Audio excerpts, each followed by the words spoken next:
በስመ አብ ወወልድ ወመንፈስ ቅዱስ አህዱ አምላክ አሜን። ገድለ እጨጌ ቅዱስ አቡነ እጨጌ ዮሐንስ ዘጉንድ ተክለ ሃይማኖት። በዕለተ ረቡዕ የሚነበብ የሚጸለይ የአባታችን የአቡነ ዮሐንስ ገድል። ምዕራፍ 6 ከዚህ በኋላ በፊቷ ትይዩ ሆኖ እጅ ነሳት፣ ራሱን እየፈተነ ሄደ። እመቤታችን ማርያምን ስለመውደዱ ልቡ አላመነታም። ነፍሱ ሰውነቱ እየተቆጣ ከዓለም ሁሉ ኃጢአት የኔ ኃጢአት ይበልጣል፣ እኔ ችሎት የሌለኝ አመድና መሬት ነኝ ይላል። ይህን ሲል የአባቱና የእናቱ አገልጋዮች በመንገድ ተገናኙት። በፊት በኋላው እየተከተሉ ወደ እናቱ ቤት ገባ። ከዚህ በኋላ እናቱ የልጇን መምጣት ሰማች። ቀድሞ እንዳልወለደችው አላሰበችውም። እግዚአብሔር ሰጠሁት፣ ቃል ኪዳን ገባሁለት አለች። በዋሻና በበረሃ ውስጥ ያገኘውን ሁሉ አውቃ በልቧ በበረሃ ጸና አለች። ይህ ልጅ ከእቅፏ ወረደ። ወደ ልቡ በታጣው ጊዜ እንደ ወይን መጠጥ መንፈስ ቅዱስ ዱብዱብ አደረገው። ለእመቤታችን ከእግሯ በታች እንዲህ እያለ ሰገደ። ከሴቶች ተለይተሽ ብሩክት፣ መርገመ ሥጋ መርገመ ነፍስ የሌለብሽ፣ በረከተ ሥጋ በረከተ ነፍስን እየማለድሽ የምታሰጪ የማኅፀንሽ ፍሬ ኢየሱስ ክርስቶስ ብሩክ፣ መርገመ ሥጋ መርገመ ነፍስ የሚያርቅ፣ በረከተ ሥጋ በረከተ ነፍስን የሚያድል የባሕርይ አምላክ ነው። ዳግመኛም ወደ እቅፏ ተመልሶ ከጡቶቿ መሃል እርግፍ ብሎ እመቤቴ ሆይ የጡቶችሽን ወተት እጅ አስነሽኝ፣ በመካከላቸውም ልሞት እወዳለሁ፣ ወተታቸውንም ልጥባ አለ። እርሱም የእናቱ ጡቶች አላወቀምና እመቤታችን ማርያም የጡት እናት አደረገ። እመቤቴ ሆይ ላንቺ ሞታለሁ፣ አንቺንም እናቴ እመቤቴ ብዬ አድራለሁ አላት። ያን ጊዜ የሕፃን ነገሩ ጣዕም መጣፈጥ በልቦናዋ አጣጣመች። እርሷ ለፍጥረት ሁሉ ርኅርኅተ ልብ ናትና እንዳትተወው ራራችለት። እመቤታችን ሕፃን ከዚህ እንዳልተውህ ምን ላድርግ ይቻለኛል? 9 ወር ከ5 ቀን በማኅፀኔ እንደተሸከምኩት ልጄ መሰልከኝ አለችው። ዳግመኛም ጽና፣ ታገስ፣ ከዚህ በረሃ ውስጥ ተቀመጥ። የበረሃ አውሬዎች የእናትና የአባት ልጆች እህትና ወንድም የሆኑህ ይህንን ብላ ከእርሱ ተሰወረች። ያም ሕፃን በመንፈስ ቅዱስ የሰከረ ሆኗልና ተደነቀ። ከዚህ በኋላ ተነሣ፣ እግዚአብሔርን አመሰግነው። ወደ አምላኩ እንዲህ እያለ ለመነ። እኔ ድምፀ አራዊትን ግርማ ሌሊትን የማችል ልጅ ነኝ እና ማስተዋልንና ዕውቀትን ስጠኝ። አንተ አባት ነህ፣ እኔም ልጅ ነኝ። ለስምህ ምስጋናን ሰጥ ዘንድ እኔ ባሪያህ ነኝ። አንተ ይህንን እያለ ወደ አምላኩ ሲማልል እውነተኛ ጻድቅ መስሎ ባላንጋራ ሰይጣን መጣ፣ በፊቱ ትይዩ ቆመ። ሰይጣንም ሕፃንን አንተ ልጅ ስትሆን ሥራህ ግን የአረጋዊ ይመስላል። ከዛሬ ጀምሮ በበረሃ ውስጥ መኖር ትችላለህን? ዛሬስ ወደ አባትህ ቤት ሂድና ብላ ጠጣ። ረሃብም ጽምንም መታገስ አትችልምና ልጅነትም አለህና። ጌታችን በቅዱስ ወንጌል ያለውን አልሰማህምን? ብርድና ረሃብ እግዚአብሔርን ያስረሳል። ዛሬም ይህንን ከማድረግ ትበላና ትጠጣ ዘንድ ይሻልሃል አለው። አባታችንም ይህንን ሰራው ዘንድ የመከርከኝ ስምህ ማን ነው? የአባትህስ ስም ማን ይባላል አለው።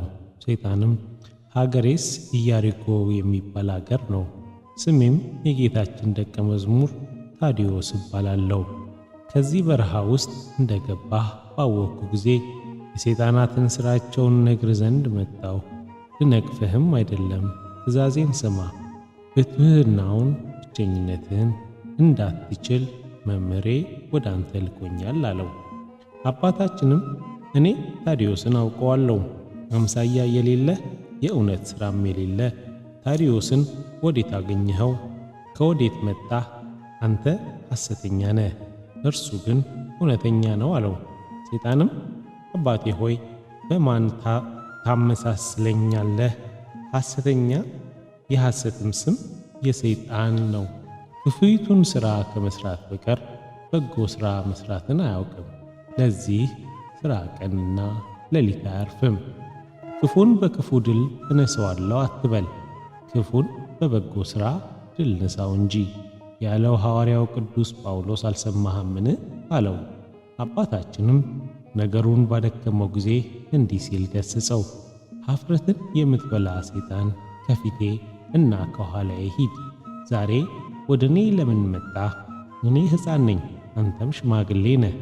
ለሰውና ለእንስሳት ዕረፍት የሌለህ አንተ ወደ እኔ ወዳለሁበት የመጣህ በምን ሥራ ፈልገኸኝ ነው? አለው። ይህንን ብሎ ወደ ፈጣሪው ተመለሰ።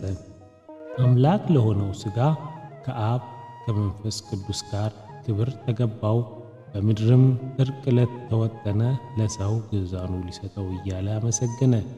ይህ ሕፃን ከጠላቱ እጅ ፈጽሞ አድኖታልና ከዚህ በኋላ ወደ አምላኩ እንዲህ እያለ ልመናን አበዛ። ወደ ጌታዬ ሲሄድ ወዮልኝ፣ ምን ይጠቅመኛል? ነፍሱን ባሰባት ጊዜ ሥራው ከንቱ ብላሽ ሆኗልና። ወዮልኝ፣ ገዢ ንጉሴንም በክፉ ሥራዬ ይገዛኛልና። ለነፍሴ ስንቅ ሳላስቀድም አቤቱ አምላኬ ሆይ የእጅህን ሥራ ከኔ አታጥፋ። በዚህ በበረሃ ውስጥ ተቀመጥኩ፣ ከጠላት ኃይል ያለ አንተ ከአንተ በቀር ማን ያድነኛል? ይህንንም እያለ ሲለምን የሰማይ መላእክት በሌሊት ይራዱት ዘንድ በቀንም ደስታ ያሳዩ ዘንድ መጡ። የልቡ መጨከን ባዩ ጊዜ እግዚአብሔርን ድንቅ ሥራውን አደነቁ። የጌታውን ፍርሃት በልቡ ውስጥ ያደረበት የዚህ ሕፃን የልቡ መጨከንም ባዩ ጊዜ እንደዚህ ያለ ልጅ አልሰማንም አላየንም አሉ። ከዚህ ከቅዱሳን ሥራ ውስጥ ምን አደረሰ? ጭንቅ ነውን? ፍርድ ነውን? እንጃ ለአንተ የተሰጠህ ይህ በማለት የሰማይ መላእክት ተሰወሩት። ወዲያውኑ ልቡ እንደ ብረት ጸና። የልቡ መጽናት እንደ አድማስ ድንጋይ ሆነ። የሚያስፈራ የእግዚአብሔር ስጦታ በላዩ ተጨመረ። እርሱም ልጅ ከመሆኑ የተነሳ ሰውነቱን በመለመን ደከመች። የቀዘቀዘ ውሃ እስኪል ድረስ በጉልበቱ በመቆም ደከመ። ዳግመኛም በበረሃ ውስጥ ያድሩ የነበሩ የበረሃ አውሬዎች መጡ። ባዩት ጊዜም የ5 ዓመት ልጅ ነበር። እርሱም እኔ ልጅ ነኝ እና አትፍሩ፣ አስደንግጡ አላቸው። ከእናቴ ቤት ከመቀመጥ ይልቅ ከእናንተ ጋር መኖርን ፈጽሜ ወደድሁ። ሁሉ ለጌታዬ ትቻለሁና ለወዳጆቹ ወዳጅ አደረገኝ። እርሱ ራሱን ቅሉ የእናት የአባታችሁን ቤት እንደተዋችሁ እኔ ወደ ኋላ የሚኖር ቤትን እሰጣችኋለሁ እንዳለ። ልብ ዕውቀት የሌላቸው የበረሃ አውሬዎች ቃሉን በሰሙ ጊዜ ሁሉም ከፊቱ ሰገዱ። ስሙ ዘንዶ የሚባል አንድ አውሬ ግን ይህንን ሕፃን ይጣላው ዘንድ ሰይጣን በቅናት አነሳስቶታል። ጅብና ኩስን የሚበሉ እሪያን፣ ጃርትን፣ ቀበሮን ይሰበስብ ዘንድ ወደ ምድረ በዳ ሄደ።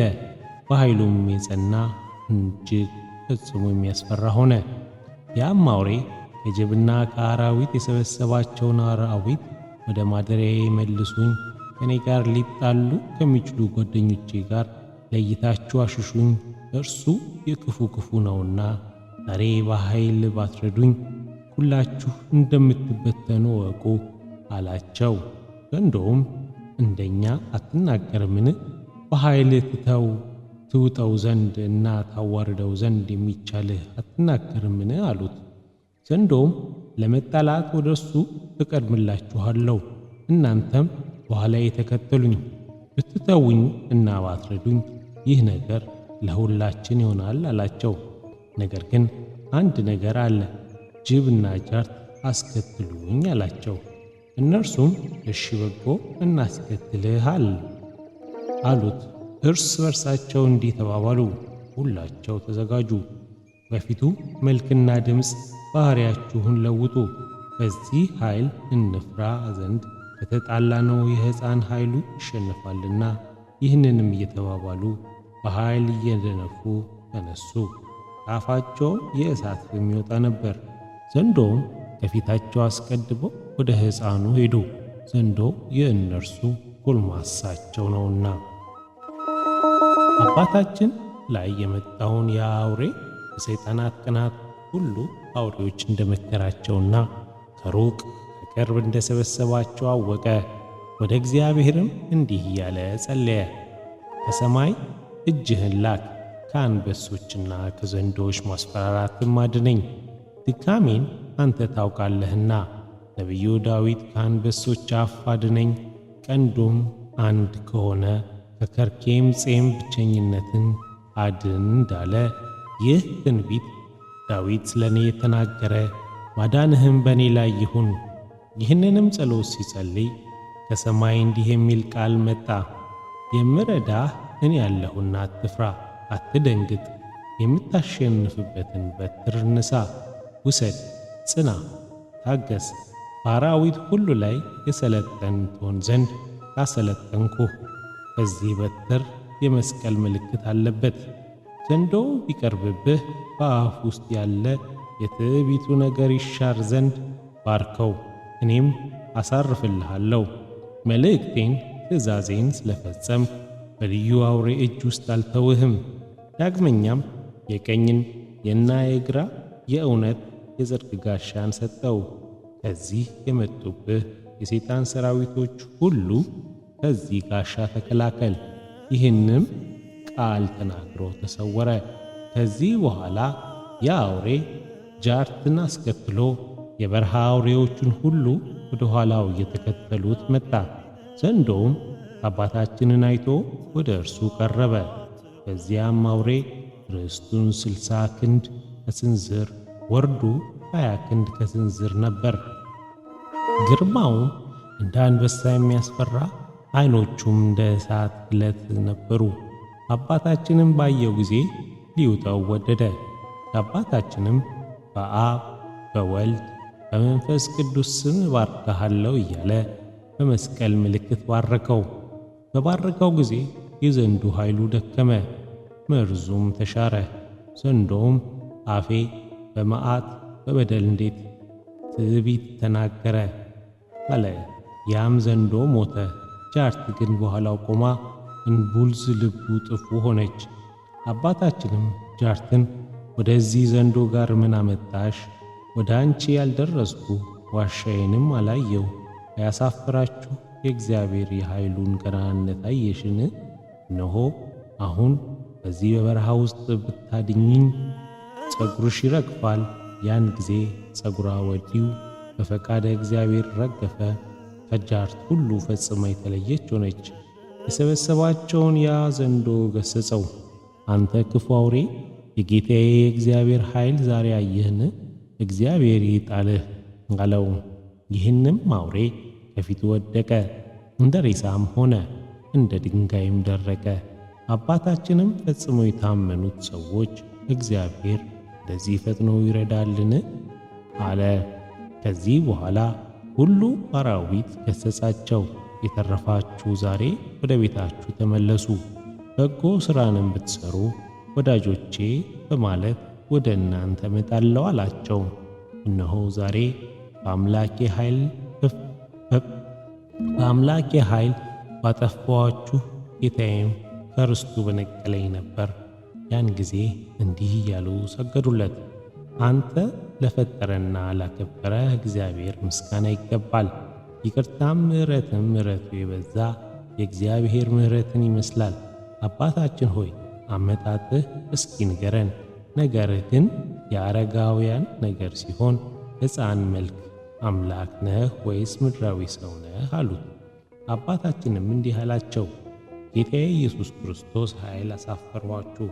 ሰው የለኝ ኃይል የለኝ ማን ነበር? በቀን ሲከፍላችሁ የነበረ ይህንን ያላደረገ ለእግዚአብሔር ፍጹም ምስጋና ይገባል። የመመኪያችሁ ራእይን ቢያይ በክፉ ሥራችሁ አሳለቃችሁ። ምንም እንኳን ኃይላችሁ ቢበረታ አለቃችሁ በክፉ አሟሟት ሞተ። እናንተ የአራዊት ልጆች አትመኩ፣ ከታላቅ ጸብም አትውደቁ። የሚመካ ሁሉ ፈጥኖ ይወድቃልና። ያለውም የወንጌል ቃል አልሰማችሁምን? እነዚያም አንድ አውሬ ተነስቶ በሰው አንደበት ተናገረው፣ ይህም ማስተማርህ ከወዴት ነው? ያልተማረ ሰው ፈጽሞ የመጽሐፍ ነገር ያውቃልን? ያልተማረ ልጅን ትመስለኛለህ፣ ከልጅነትህ ጀምረህ እንደ ነቢይ ትናገራለህ አለው። አባታችንም ነገር እውነት ነው፣ የወንጌልን ነገር ያልተማርኩኝ አናገርኳችሁ። ነገር ግን ለእግዚአብሔር የሚሠራው ነገር የለምና እርሱ ባናገረኝ ጊዜ የተሸሸገውን የተገለጠውን መድኃኒት የሆነ የጌታ ምስጢር ነገርኳችሁ። እንኳን በወንጌል የፊደል ትምህርት አላውቅም፣ ነገር ግን ሕዳጎቿንና አርዕስቶቿን አውቃለሁ።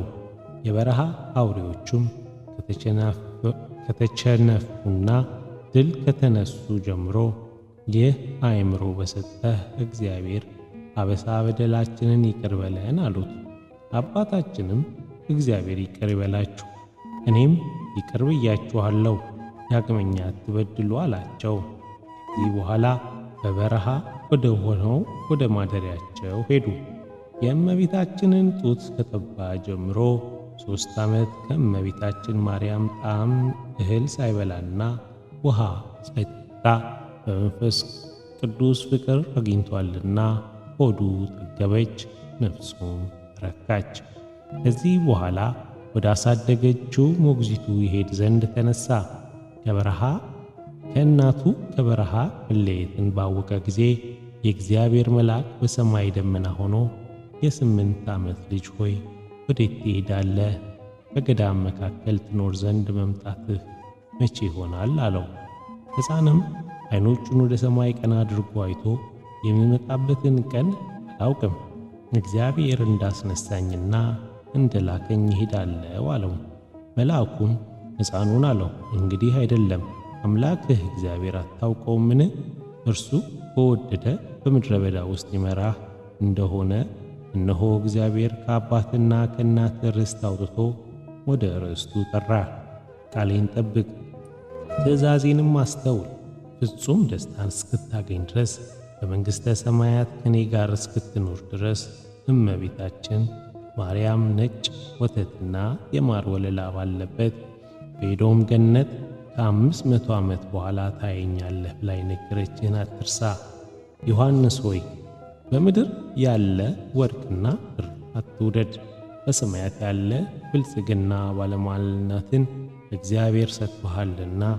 በሥጋ የወለደች እናትህን ሳታያት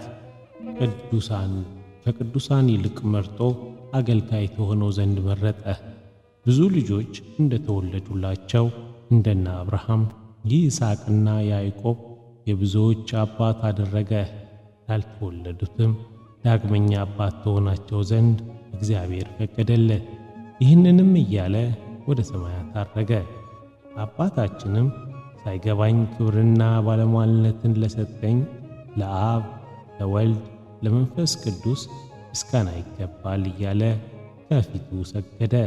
እግዚአብሔር የስሙ ገናንነት ዛሬም ዘወትርም ይክበር ይመስገን፣ አሜን።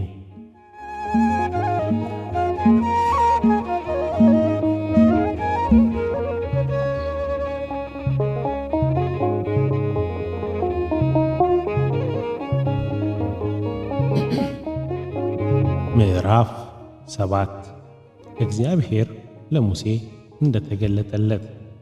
አምላክን በወለደች በድንጋሌ ሥጋ በድንጋሌ ነፍስ ከጸናች ከእመቤታችን ማርያም ጌታ ሳይወለድ ንዕድ ክብርት በምትሆን በደብረ ሲና ተራራ እግዚአብሔር ለሙሴ በኮሬብና በደብረ ሲና መካከል በጎቹን አሰማርቶ ሲያበላ ነበልባል ከሐመልማል ሐመልማል ከነበልባል ተዋህዶ ሐመልማሉ ነበልባሉን ሳያጠፋው ነበልባሉ ሐመልማሉን ሳያቃጥለው አሳይቶታል።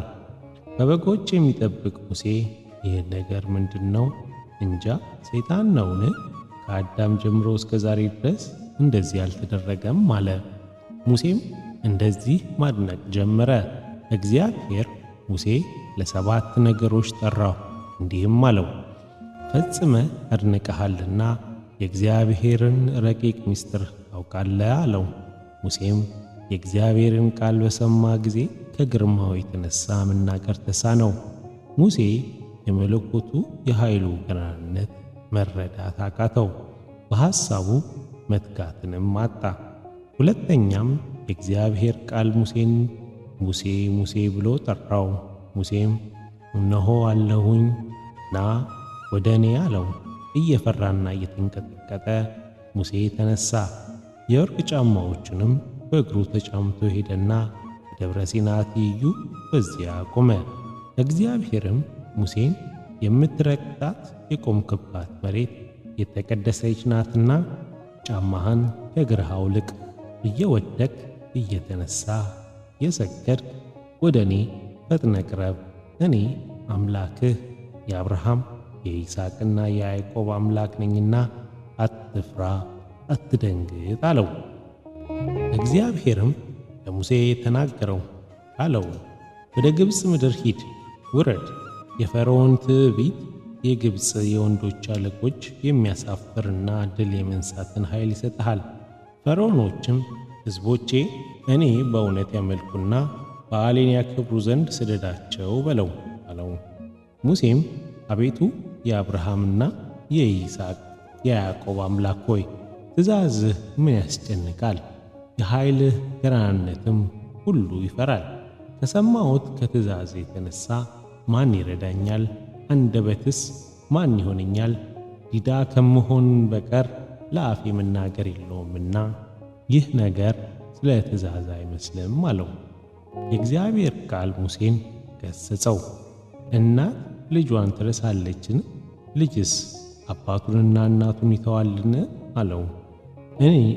ስለ እኔ ነቢይ አሁንም እኔ ብቻዬን እንደሆንኩ ከእኔ በቀር ሌላ አምላክ እንደሌለ እዩ።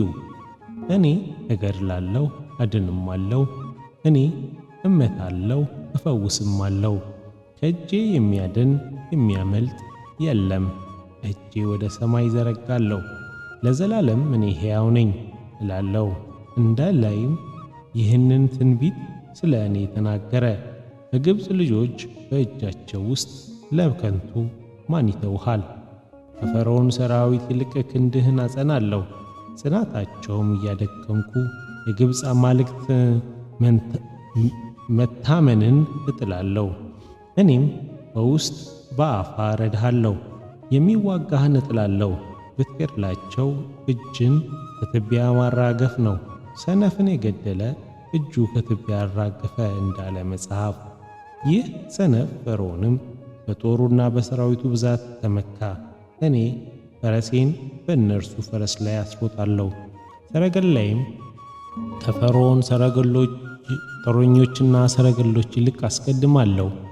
በግብፅ ሰዎች ላይ 9 መቅሰፍቴን እስክልክ ድረስ በኋላም 10ኛ መቅሰፍቴን አስከትላለሁ።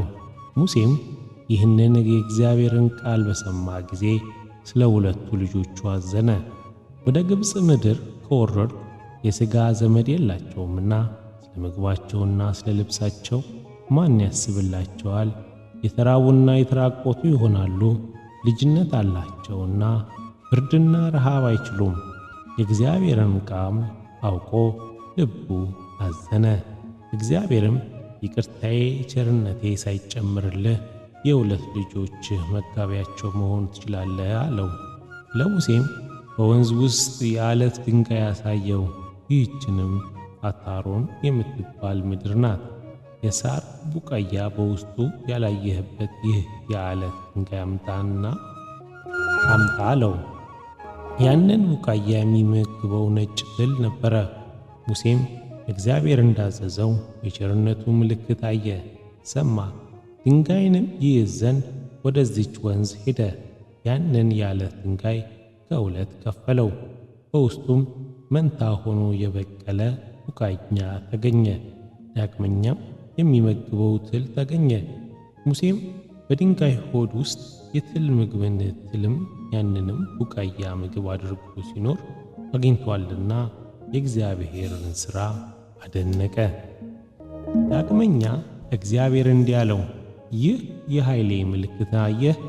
ለዚህ ከሰማይ ለሚበሩ ወፎች ለምግባቸው ዘርን አይዘሩም፣ ለልብሳቸውም ፈትልን አይፈትሉም። የበጋና የክረምት መጋቢ ማን ይሆናቸዋል? ከዚህ በኋላ እግዚአብሔር ሙሴን ወደ ግብፅ ምድር ላከው። በአፉ አለመቀልጠፍ ባማከኘ ጊዜ አሮን አፊውን አለው፣ ግብፃውያን በባሕር ውስጥ ታሰጥማቸው ዘንድ ኃይሌንም አሳደርኩብህ አለው። ከዚህ በኋላ ተራሮችን እየገሠጽ ኮረብታዎችን እየመታ ወረደ። ሙሴም ወንዶችን መታቸው፣ የግብፅም ነገሥታት ሁሉም በእጁ ተዋረዱ። ሙሴ በፈርዖን ፊት ደርሶ እንዲህ አለው፣ እነሆ እግዚአብሔር ወደ አንተ ላከኝ። ነገር ግን ኃይሌን እወቅ፣ በስሜ የእውነት መሥዋዕትን ይሠዉ ዘንድ እና ይሰግዱልኝ ዘንድ ሕዝቦቼን ላክ። ትእዛዜን መስማት እምቢ ብትል ግን ሀገርህን አጠፋታለሁ። የእነዚህ ማርያንን በሰው ላይ የሚያሟርቱ ጠንቋዮችን እርስ በርሳቸው እያጋጨሁ እያስጨራረስኩ እስካጠፋቸው ድረስ መቅሰፍቴ ባንተ ላይ አወርዳለሁ። የእግዚአብሔር ሕዝብ እንዳይጠፋ እወቅ፣ እንዋጋ ዘንድ ሰራዊትህን ሰብስብ አለው። ፈርዖንም ሙሴ ዓመፃን የሚያደርጉ ሁሉ ይጠፉ ዘንድ እንደዚህ ብሎ ማን ላከ? ሥልጣኑ ከሥልጣኔ ከፍ የሚል ማን ነው? ክብሬ ከክብሩ ይበልጣልና አለው። ሙሴም ጌታዬ ገናንነትህ ከእርሱ ገናንነት ይበልጣልና አለው። ነቢይም ኢሳይያስ ሰማይ ዙፋኔ ነው፣ ምድርም የእግሬ መረገጫ ናት። ቤትን ወዴት ትሠሩልኛላችሁ? ለማረፊያዬ ወዴት ማደሪያ ትሠሩልኛላችሁ? እንዳለ ይህ ትንቢት ስለ እርሱ ተነገረ። እነሆ ጌታዬ በስንፍና አትመካ፣ ፈረሶችህን የሚውልበት ቦታ እንዳታጠፋ። ከዚህ በኋላ ፈርዖን ተቆጣ። ከእኔ ኃይል ማን ይበልጣል? ከእኔ ይልቅ አንተ ጌታዬ ነው የምትለው ማን ነው? አምንበት ዘንድ እሰግድለት ዘንድ እስቲ ጌታህን አሳየኝ አለው። ሙሴም ነገሩ ጥሩ ነገርን ነገርከኝ፣ በእግዚአብሔር የባሕሪ ልጅ ታምናለህን? ከምድር ውስጥ ብትደበቅ ዛሬ በጣም ታየዋለህ አለው። ፈርዖን ሙሴ እምቢ ከማለቱ የተነሣ ሸንጋዮች የሆኑ የግብፅ ሰዎች ላይ የእግዚአብሔር እጅ ጸናች፣ ዓሣዎቻቸውንም ገደለ። ምድራቸውንም በመንግሥታቸው አዳራሽ ውስጥ እንቁራሪት አወጣች። የተቆናጣጭ ዝንብና የትንኝ መንፈስ በምድራቸው ሁሉ ተመላልሶ መጣ። ዝናባቸው በረዶ አደረገ፣ ወይናቸውን በለሳቸውንም አጠፋ። የሀገራቸውን እጽዋት ሁሉ አጠፋ። ስፍር ቁጥር የሌለው አንበጣ ኩብኩባ ይመጣል መጣ፣ ምድራቸውንም ፍሬ ሁሉ በላ። የሀገራቸውን በኩር ሁሉ አጠፋ። የእግዚአብሔር መቅሰፍት በግብፅ ሰዎች ላይ ከወረደ በኋላ እርስ በርሳቸው የእስራኤልን አምላክ የእግዚአብሔርን ቃል ፈጽመን አልሰማንም፣ በደልን እያሉ ፈሩ፣ ደነገጡ። ከአባቶቻችን ጀምሮ እስከ ልጅ ልጅ ድረስ የእግዚአብሔር መቅሰፍት እጅ እንደዚህ ጸንቶ በርትቶ አላየንም ተባባሉ። እኩሌቶቹ እንዲህ አሉ፣ ይህ የመቅሰፍት መጀመሪያ ነው፣ በኋላስ ባልተወለድን ይሻለን ነበር። የእስራኤል አምላክ እንዴት ተጣላን! በመካከላችንና በመካከሉ ወቀሳን የሀገርን መውደቅ አድርጓልና የወንጀለኞች ቤትም ፈርሰዋልና። የእግዚአብሔር ቁጣ በደረሰች ጊዜ ምድር አለቀሰች፣ ድንጋዮች ተመቱ። ከፍጥረታት ዓለም ጀምሮ ያሉ ተራሮች በጥፋት ቀረቡ። ሙሴ ከዚህ በኋላ ሙሴ ዳግመኛ ጠራው። በክፉ መቅሰፍት የተነሣ ነፍሴ ሰውነቴን ሕይወትን አላገኘምና እንግዲህም አትራራልኝም። ዳግመኛም ሙሴ መራራትና መማርን እንደምችል ይመስልሃልን? የፈጠረህ እግዚአብሔር ይራራልህ እንጂ አለው። ሙሴም ነፍሱ አምላካዊ በሆነ በፍቅር ላለበት ተቃጥላለችና ፈርዖን በገሠጸው የስንፍና አምላክ ፈጠረ። ነገር ሁሉ ብነግርህ በልብህ ውስጥ አይገባህም። ይህን ያህል የምትናገር ጆሮህ ከመስማት የራቀ ነፍስህን ታስቆጣለህ። ነገር እያበዛ ራስህን ታሰድባለህ። ዳግመኛም ሙሴ ከስንፍናው ብዛት የተነሳ ፈርዖን መገሠጽ አበዛ። ፊቱንም አልፈራም፣ እንደ ልጅ ቆጠረው፣ እንደ ሕፃንም አየው። እግዚአብሔር አምላክን የማታውቀው አንተ በደለኛ በጠራህ ጊዜ ምን ትመልስለታለህ? ሳትሞት በምድር ተቀምጠህ የምትኖር ይመስልሃልን? አለው። ፈርዖንም ከገዛ ሚስቱና ከልጆቹ ሚስቶች ጋር እየሳቀና እየተዘባበተ የሙሴ ቃላትን ማቃለል ያዘው። በንጉሡ ፊት ያሉ የከበሩ ሴቶች ልጆችም የሙሴ ቃልን አቃሏልና ዘለሉ፣ ተደሰቱ። ፈርዖንም ሙሴን እንዲህ አለው፣ ረዳት ሊሆንህ የሚችል አምላክህ ምን ሊያደርገኝ ይችላል? በእጄ ብገድልህ በፊቴ በክፉ ሞት እንደ ሬሳ ባደርግህ አምላክህ ምን ሊያደርግ ይችላል? ከዚህ በኋላ የፈርዖን አማካሪዎች ተሰበሰቡ፣ እንዲህም አሉት፣ አንተ ታላቅ ንጉሥ ነህ። በእውነት ስትገዛ ስትፈርድ አገራችን ጠፋች፣ ልጆቻችን ተዋረዱ። ከእስራኤል አምላክ ዘንድ ስለወገኑ ወደ አንተ ወደ ተላከ አወቅን። ሴት በወሊድ ጊዜ ምጥ እንደምትጨነቅ የእግዚአብሔር መቅሰፍ እንዲሁ በስታ ታስጨንቃናለች። ሕዝብን ወደ አገራቸው ካላካቸው ክፉ ነገር ሁሉ በግብፅ ትበዛለች። ፈርዖንም አማካሪዎችን እንዲህ አላቸው፣ እግዚአብሔር ከፈጠራቸው ጀምሮ የረሳቸው ይህን ያህል ዘመን የተዋቸው እነዚህ ሕዝቦች ምን እናደርጋቸው? አማካሪዎቹ ፈርዖንን ከግብፅ አገር ወጥተው ይሂዱልን፣ የእነርሱ መቀመጥ ምን ይጠቅመናል? በእነሱ ምክንያት አገራችን ምድረ በዳ ሆነች አሉት። ፈርዖንም አማካሪዎቹን ይህ ነገር መናገራችሁ እውነታችሁ ነው፣ አገር እንዳትጠፋ አላቸው። በዚያ ዘመንም ሰራዊቱንና ጭፍሮችን ሰበሰበ።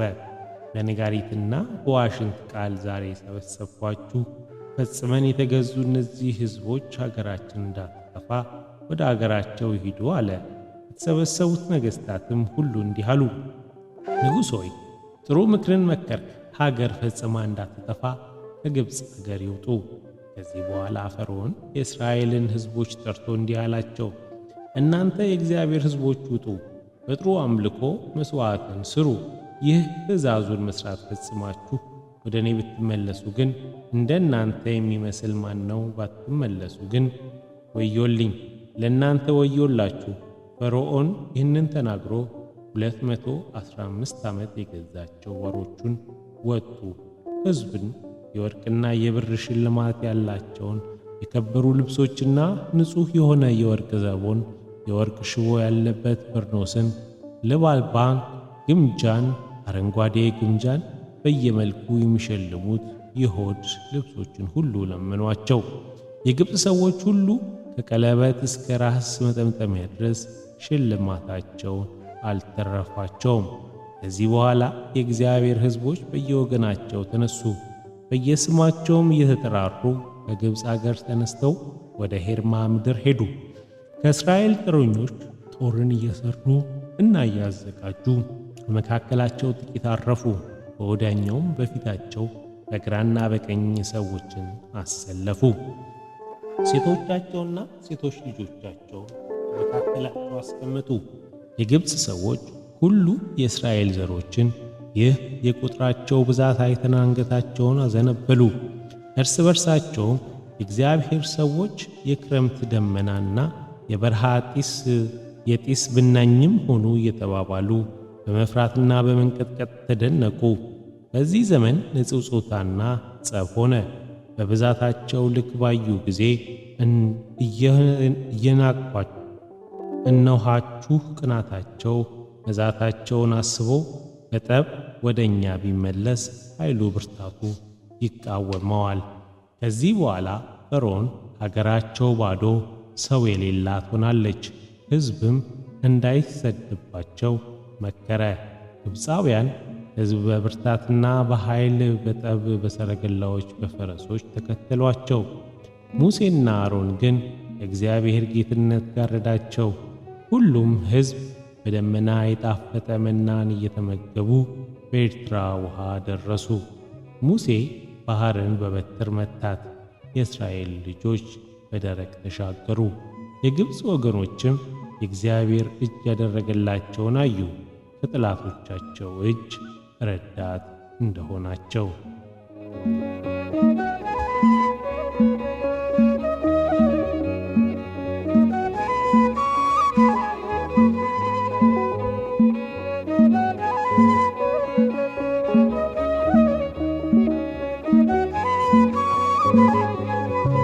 ምዕራፍ 8 የእግዚአብሔር መልአክ ለአባታችን በደመና እንደተነጋገረው። ወደ ቀደመው ነገር እንመለስ። የእግዚአብሔር መልአክ በደመና ለአባታችን እንደተናገረው በመንገድ ሲሄድ ሰው የሚያስቱ አጋንንት አገኛቸው። ክፋትን የምታደርጉ እናንተ ከዚህ ማንን ትፈልጋላችሁ አላቸው። ሥራቸውን እያወቀ ይህንን ባላቸው ጊዜ ከመናገር ዝም አሉ። አባታችንም በመስቀል መልእክት ባረካቸው፣ በፊቱ እንደ ትቢያ በተኑ። ከዚህ በኋላ ከኔ ወገን ያልሆናችሁና እናንተ የዚህ ዓለም ልጆች የአንበሳና የነብር ወገኖች ሰላም ለእናንተ ይሁን እያለ ወደ እናቱ ቤት ገባ። እናቱና አባቱ የእግዚአብሔር ቅዱስ ሆይ ከወዴት መጣህ አሉት። አባታችንም አመጣጤስ አስካር የተባለ በረሃ ነው አላቸው።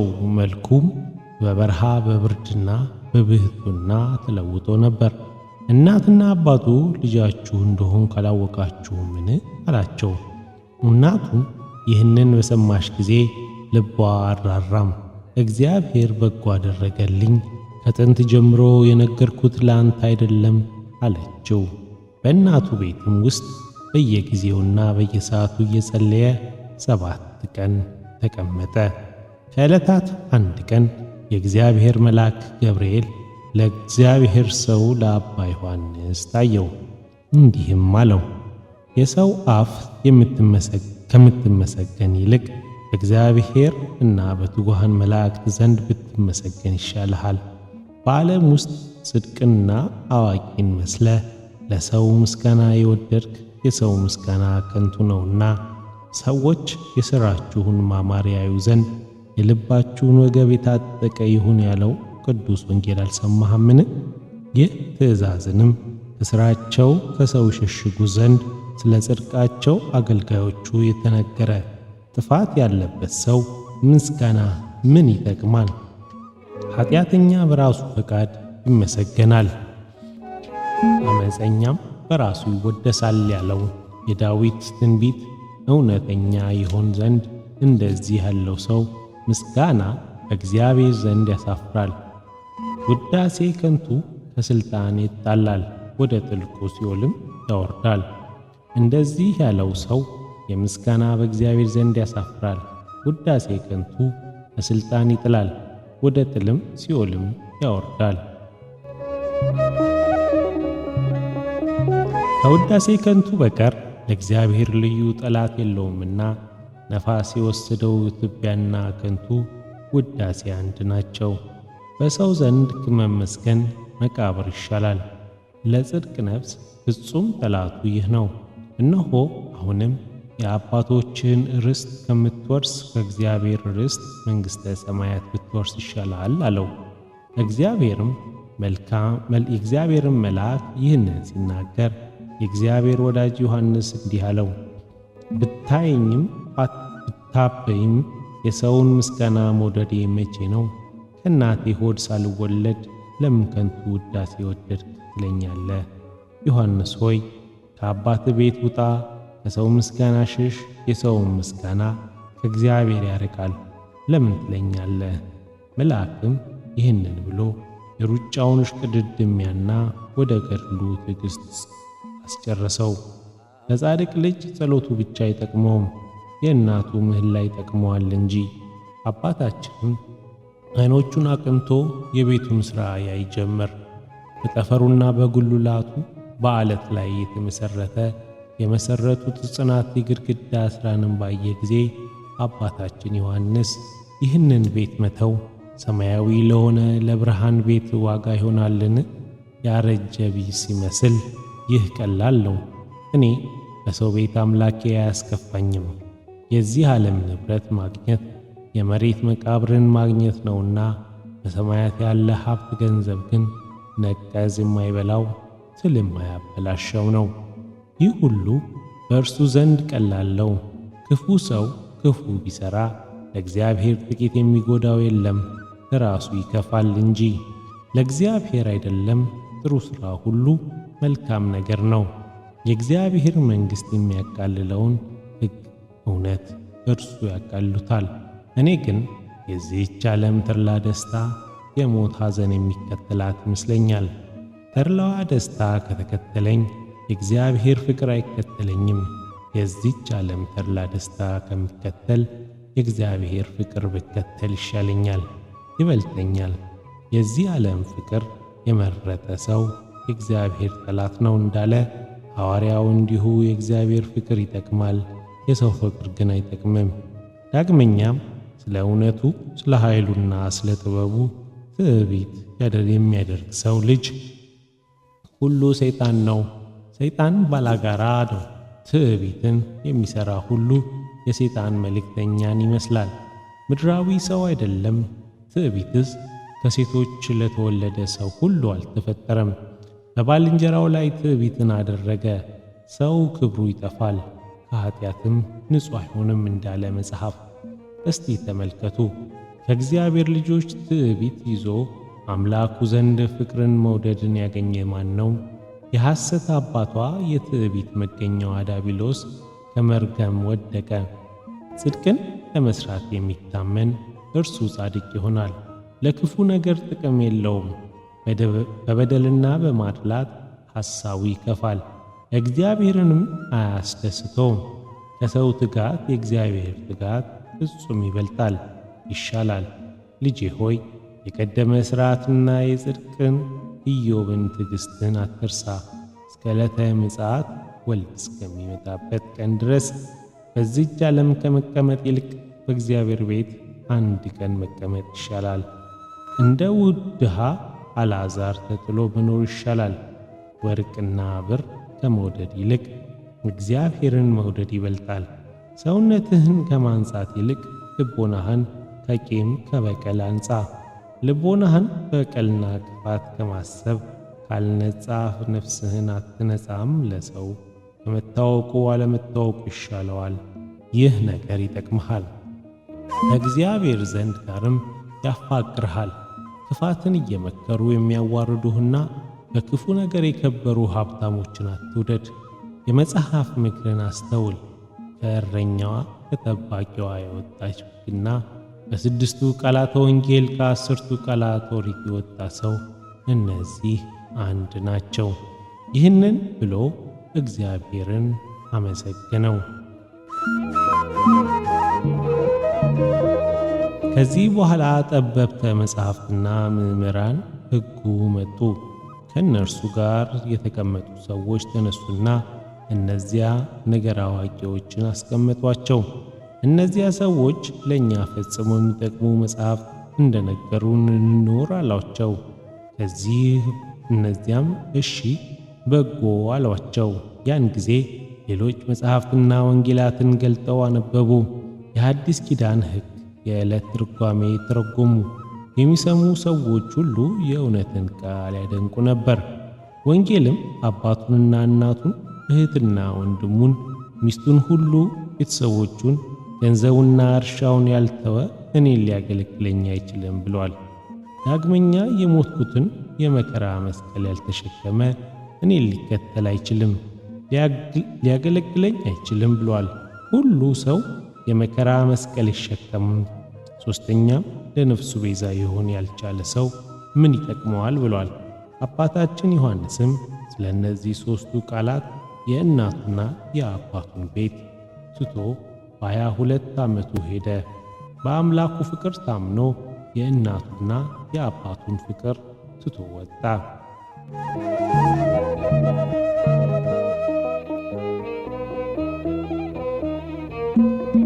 ከኤስድሮስ መምህር ቤት ገባና መማር ጀመረ።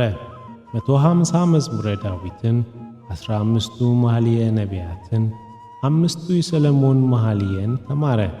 በዚህም የሕይወቱ ዕድሜ እስኪፈጸም ድረስ በሌሊት በየጊዜው 40 ጊዜ መዝሙረ ዳዊትን ይደግም ነበር። የማብሰል ሥራን፣ የወፍጮ ሥራን፣ እንጨት መፍለጥን፣ ውሃ መቅዳትን ተማረ። የዳዊት መዝሙርንም ከመማር ጀምሮ የእርድና ሥራን ተማረ። እንጀራ መጋገርና ወጥ መሥራትን፣ ነጭ ስንዴ ማዘጋጀትንም አዋቂ ሆነ። ለማኅበሩና ለኤስድሮስ ቤተሰብ ሁሉ መጋቢንና አብሳይ አለቃም ሆነ። በውስጥ በአፋ ለመስጠት አባ ዮሐንስ ተጠራ። ቸር የሆነ እንደዚህ ያለ ሰው አልተገኘም።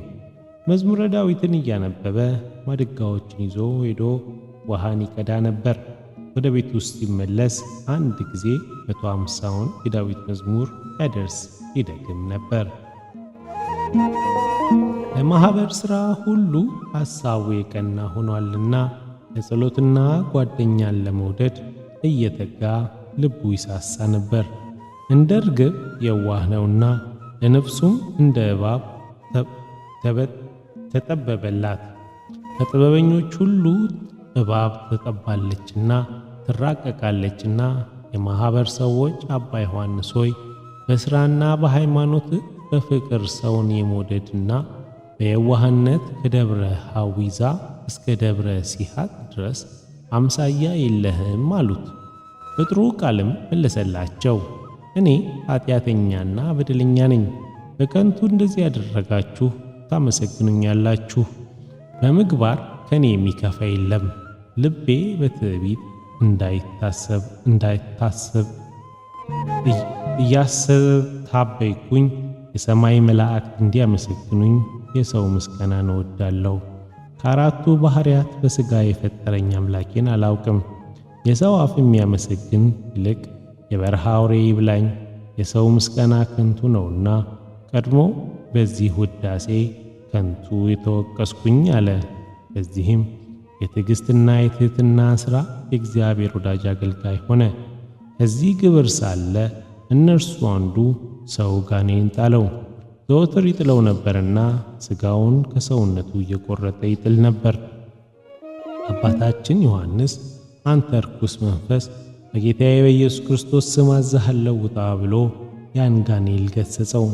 ጋኔሉም ወዲያውኑ ራሱን እየነጨ ወደ ውጭ ወጣ። የማኅበሩ ሰዎች አይተው አደነቁ፣ ተገረሙ። ሰማያዊ መልአክ ነህን ወይስ ምድራዊ ሰው ነህ? ሁኔታህን ንገረን እያሉ ከእግሩ በታች ሰገዱ። አባታችን ዮሐንስም እንደናንተ ሰው ነኝ እንጂ እሳታዊ መልአክ አይደለሁም አላቸው። አባታችንም ዮሐንስ ከሁሉ ማኅበር ፊት ሥራውን ተገልጧልና ራሱን ይዞ እየመረመረ እንባ እያለቀሰ ማዘን ጀመረ። በልቡም የመጽሐፍ ቃል ትቼ ክፋቴ በሰው ውስጥ ጣለኝ አለ። 15 ዓመት ከተፈጸመ በኋላ ሁሉን ተሰናበታቸው። እንግዲህ እግዚአብሔር ወዳዘዘኝ እሄዳለሁ፣ ከዚህ አልቀመጥም። እግዚአብሔር በተቆጣኝ ጊዜ ወደቅሁኝ። ከዚህ በኋላ ለሄሮድስ ነገሩት። እርሱም ፈጥኖ መጣ። ልጄ ሆይ ምን አገኘ? ምንስ አበሳጨ?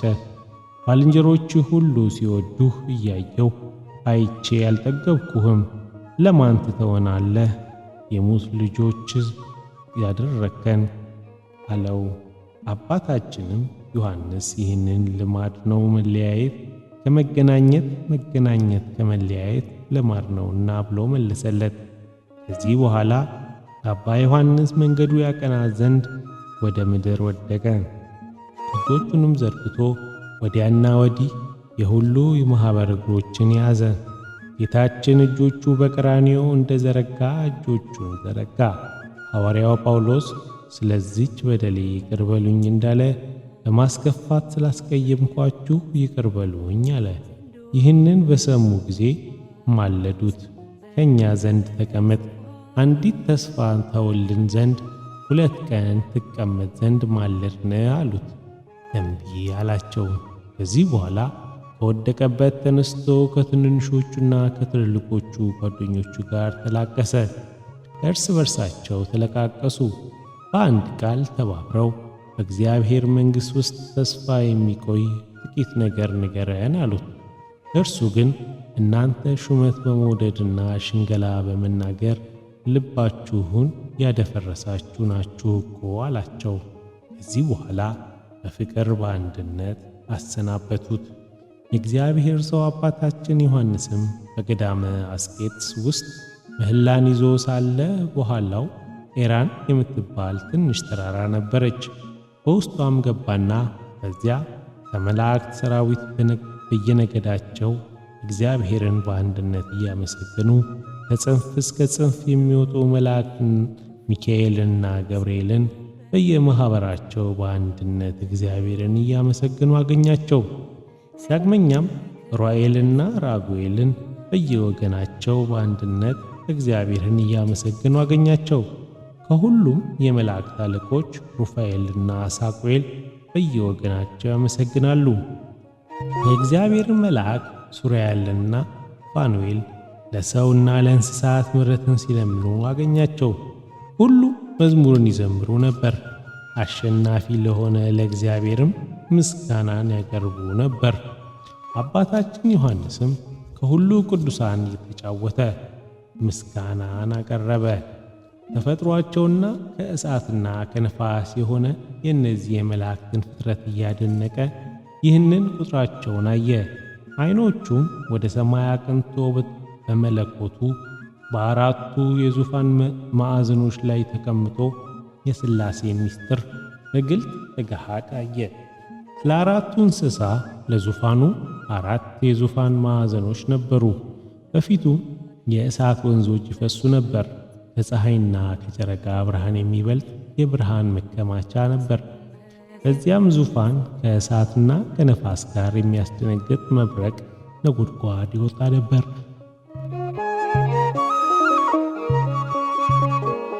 አባታችን ዮሐንስም እንደ አዳራሹ ሸሸ። ከዚህ በኋላ ጌታችን ለአባ ዮሐንስ ተገለጠለትና እንዲህ አለው፣ ወዳጄ እና ታማኝ ሆይ ያለ ፈቃድህ ከራስህ ፈቃድ ይልቅ የኔን ፈቃድ ሁሉ ፈጽመ በትእዛዜ ሄድ፣ እኔም ዋጋህን በመንግሥተ ሰማያት ሰጥሃለሁ። ዳግመኛም ረፍት ወደ ተነጠፈበት ገነት ወደ ተከፈተበት አገባሃለሁ አለው። አባታችን ዮሐንስ ስናገር ዘንድ ፍቀድልኝ አለው። እርሱም ጌታችን በል ተናገር፣ ካልተናገርክ ነገርህ በእጅ ታመላክተኛለህ አለው። አባታችን ዮሐንስም የማይታጎል የምሕረት ባሕር ሆይ መታሰቢያዬን ያደረገ ስሜን የጠራ ክርስቲያን ቢሆን አረማዊ ቢሆን ማርልኝ አለው። ጌታችንም አባታችን ዮሐንስ ሐሰትን ተናግረህ አንተ ስወድ የአንተን ፍቅር አነቃለሁ፣ እነሆ መታሰቢያህን ያደረገው ስምህን የጠራ ከእናቱ እና ከአባቱ ጀምሬ እስከ 10 ትውልድ ድረስ እምርልሃለሁ። ዳግመኛም መልእክቴና ትእዛዜን አድርሰሃልና ትእዛዜን ያልሰሩ ያልፈጸሙ 14 እልፍ ኃጥአን እምርልሃለሁ አለው። ጌታችንም ይህን ተናግሮ ከእርሱ ተሰወረ። አባታችን ዮሐንስም የጸሎቱ ዋጋ እግዚአብሔርን ስለነገረው በቤቱና እና በዋሻ ውስጥ እየተጋደለ ድካሙን ዋጋ ስላገኘ ደስታ ያዘው። ከዚህ በኋላ የእግዚአብሔር መልአክ መጣና አባታችን አባ ዮሐንስ ወስደው ለእርሱ ክብርና ምስጋና ጌትነትን አሳየው። ያሳየው ዘንድ ወደ ሰማያት አሳረገው። መልአክም አለው፣ በክብርና በውርደት ያሉት በሞትና በሕይወት ሀገር ያሉትን ታይ ዘንድ ዓይኖችን አንሳ። ሰምቶ ዓይኖቹን አነሳ። ሩሃን የሆኑ እርግቦች፣ ነጫጭ የሆኑ በጎችን፣ የተወደዱ ከብቶች በሕይወት ርስት ውስጥ ቆመው አሳያቸው። ዳግመኛም በሞት ሀገር የጅቦችን የውሾችና የቀብሮች ማኅበር ነፍሳትን አየ። አባታችን ዮሐንስም መልአክን መልሶ እነዚህ እንዲህ የሆኑ እነማን ናቸው አሉ። መልአክም እነዚህ ልጆች ናቸው አለው። አባታችንም ዮሐንስን ፈራ፣ ደነገጠ። ከድንጋጤው ብዛት የተነሳ ነገሩን መመለስ አቃተው። መልአክም አሳያለሁና ያለው እነዚህ እርግቦች ልጆች ሲሆኑ እነርሱም ከቦዘንተኝነት፣ ከስንፍና፣ ከትዕቢት ነገርና ጓደኛን ከመጥላት፣ ከድራትና ከሐሜት፣ ከበደልና ከእርግማን፣ ከቅናትና ከመኩራት፣ ሐሰትንና ወንጀልን ከመናገር ሥጋቸውን ያነጹ ንጹሐን የሆኑ እነዚያ እርግቦች ይሆናሉ። ዳግመኛ እነዚህ በጎች የእግዚአብሔር ሕግ በመፈጸምና ባልንጀራቸው እንደ ራሳቸው አድርገው በመውደድ በዝምታና በትዕግሥት በተወደደ ሥራ በሃይማኖት በትሕትናና ሥርዓትን በመፈጸም ሥጋቸውን ከኃጥአን ያራቁ በጻድቃን ርስት ውስጥ እንዳሉት ይሆናሉ። ማደሪያቸውም በዚያ ነው። ሦስተኛም እነዚህ የተወደዱ ከብቶች የእንቦሳ ወተት፣ የወተት ጡት፣ 6ቱ በቃላተ ወንጌልና 10ሩ ቃላተ ኦሪትን የጠቡ በዋሻና በገዳም የደከሙ ያዕቆብን ቅንዓትን አውቆ ከመጣል ከዘመድ ፍቅርና ከዝሙት ከባልንጀራ ጋር ከመከራከር ከስንፍና የራቁ ባልንጀራን ከማጣላትና ከጉስቁልና የነጹ በገነት በመንግሥተ ሰማያት ደጋጎች ይሆናሉ። የኒህ የሦስቱ ማለትም የብሩሃን እርግቦች፣ የነጫጭ በጎችና የተወደዱ ከብቶች ትርጓሜ ያውቆ አባ ዮሐንስ በልቡ አደነቀ። መልአክም የእግዚአብሔር አገልጋይ ዮሐንስ ሆይ አስተዋልክን? እግዚአብሔር ከእናታቸው ማኅፀን ሳይወለዱ የመረጣቸው የልጆችህን ሥራ አየህን? እነሆ እግዚአብሔር ወደ ርስቱ የጠራቸው ጻድቃን ብሩካን እነርሱ ናቸው አለው። አባታችንም ዮሐንስም የልጆቼን ይቅርታ አይቻለሁና ያደረክልኝን ያህል ልቤ ቢደሰትም እነሆ አሁን ስለ 3ቱ ክፉ ልጆች ንገረኝ አለው። የእግዚአብሔር መልአክ እንዲህ አለው፣ እነዚህ የማኅበር ጅቦች ያለ አለቃውና ያለ መጋቢው ፈቃድ በሌሊት ወደ ማብሰያው ቤት ሄደው እየሰረቁ ተደብቀው የሚበሉና አጣፍተው የሚበሉ እነርሱ የክርስቶስ ስም የሸጡ ናቸው። ሁለተኛው ያየኸው የማኅበር ውሻ ያዕቆብንና አስኬማን ከተቀበለ በኋላ በመተዳደፍ ሥጋውን ያረከሰ በሹልግልግታ ባልንጀራውን የሚያማ በሥጋው በዝሙት መተዳደፍ የጎሰለ ይህ ሁለተኛው እርሱ ይሆናል። ሦስተኛው የማኅበር ቀበሮች ቆብና ምንኩስና ልብስ የሚነጥቁ በማደሪያቸው ቤት እየቀየሩ በዚያ የጋብቻን ሥራ የሚሠሩ በዚያውም ለነፍሳቸው ክፉ ሥራን እየሠሩ በእውነት የምንኩስናን ልብስ ይቀበላሉ። እነዚህ መነኮሳት ሆነው ሆዳቸውን ስለ መውደድ ከሀገር ለሀገር የሚዞሩ እየለመኑና አስራት በኩራትን በረከታትን በሐሰት የሚቀበሉ እነርሱ እውነት በእውነት ጌታን ለ30 ብር ብለው እንደሸጠው እንደ ይሁዳ የክርስቶስን ስም የሸጡ ናቸው። ሁለተኛው መነኩሴ በስንፍና የበደልን ገንዘብ የሚሰበስብ የወይንና ጠጅን ለመጠጣት በነገሥታት በመኳንንት ቤት የተቀመጠ በዕዳሪና በውስጥ የወደቀ አጥንትን የሚሰበስብ ውሻ በእውነት እርሱ ይሆናል። ሦስተኛው መነኩሴ ከሆነ ጀምሮ የጣፈጠ ምግብን ስለመውደድ የሴት ድምፅን መስማትና ፊቷን ማየት ስለመውደድ ከሴት ጋር የተቀመጠ እንዳልታጠበ የበረሃ አርያ ነው። አንተ መነኩሴ ስምህ መነኩሴ ሲሆን ግን በቁም ላንተ ሞተሃልና የእግዚአብሔር መንገድ መከተል ትተን የሥጋ መንገድ እየተከተልን ምንኩስናን የምትተው አትሁን። ለወንድ ሴቶችን አለመቅረብ ይሻለዋል እንዳለ ሐዋርያው ጳውሎስ መነኩሴ ከሆነ ሴትን አለመቅረብ ይሻለዋል። እንዲሁ በልቡ የሚያስብ ሴትን ለሥራ ፈቃድ የሚያሳስብ መነኩሴ አባታችን አዳምን ከተድላ ገነት ያወጣው እርሱ የምድር አውሬ ቀይ እባብ ነው።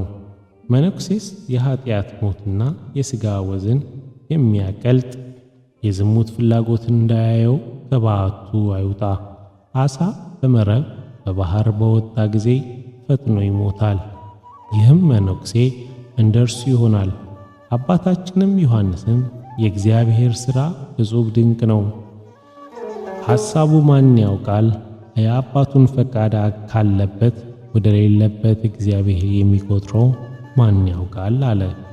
ከዚህ በኋላ አባታችን ዮሐንስ እግዚአብሔርን እያደነቀ ከሰማይ ወደ ምድር ወረደ። የአባቱ ርስትን ትቶ የበረሃ ገዳም ርስትን ለመካፈል ከአንበሶችና ከነብሮች ጋር እየተጋደለ ጸሎትን ጀመረ። ከዚህ በኋላ ዓይኖቹን ወደ ሰማይ አቀና። አቤቱ ወደ ወደድከው አገር እሄድ ዘንድ ምራኝ፣ በጎ ስጦታንም ሁሉ ካለበት የኃይሌን ልምሾነትና ደካማነት ኑሮዬም በገዳም ሲሆን አንተ ታውቃለህና የጽድቅን ተስፋ መሸከም አንተ ትችላለህና አለ። ከሰማይ እንዲህ የሚል ቃል መጣ። አንተ እኔ የዚህን ዓለም ሥራዎች እንደጣልክ እንደናቅ በሽተኞችን ታድን ዘንድ ሙታንን ታስነሳ ዘንድ ሥልጣን እኔ ሰጠውህ። ለምጻሞችን በቃልህ ይነጻሉ። እነሆ አሁን ከዚህ ከኃላፊው ዓለም ድካም አሳርፈሃለሁ። ዛሬ ኢትዮጵያ ወደምትባል አገር ውጣ። ዕድል ፈንታህ ጽዋ ተርታህ ናትና ከኢትዮጵያ ከተክለ ሃይማኖት የመሬት መቃብር ከሆነች ከደብረ ሊባኖስ ዘንድ ተቀመጥ።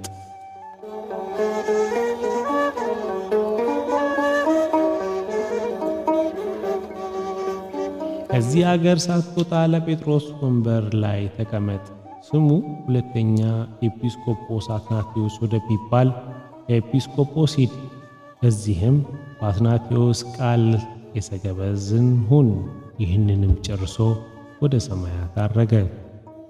አባታችን ዮሐንስም የእግዚአብሔር የቃሉን ነገሮች አስተውሎ በብሕትውና የኤራን ተራራ 13 ዓመታት ከጨረሰ በኋላ ፈጣሪው እንዳዘዘ ወደ እስክንድሪያ ምዕራብ ሄደ። ከደጃፉም ደረሰና አውሎጊዳ አውሎጊዳ አውሎጊዳ አለ። ይህም አውሎግሶን ጌታዬ ማለት ነው።